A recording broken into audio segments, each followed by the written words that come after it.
Ang sarap ng sabong. Ang sarap mag-alaga ng manok. Fulfilling sa pakiramdam kapag nananalo sila sa ruweda. Kakalungkot din kapag talo. Siyempre, inalagaan mo sila, pinalaki, pinagdasal na umuwing buhay.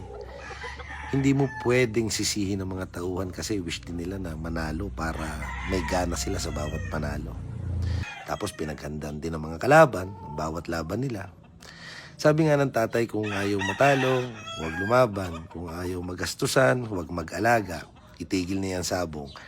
Kung alin pa minsan yung minamagaling, kalimitan sila pa yung nadidisgrasya. Ilagay natin sa konteksto ng paghahanap buhay. Kung hindi mo lalakasan ang loob mo, walang mangyayari sa'yo. Kung takot kang madapa, kung takot kang sumugal, hindi ka mananalo. At hindi ka magtatagumpay. Simulan mo sa mababa muna. Sa maliit lang muna. Para pag bumagsak ka, hindi masyado masakit. Para mabilis ka makabangon. Mabilis ka makamove on. Pag napagod, pahinga lang. Pag nakapahinga, diretso na uli. Hindi dahilan na mahirap kasi lagi niyong tatandaan. Walang gusali o mataas na building na ginawa na nagsimula sa taas.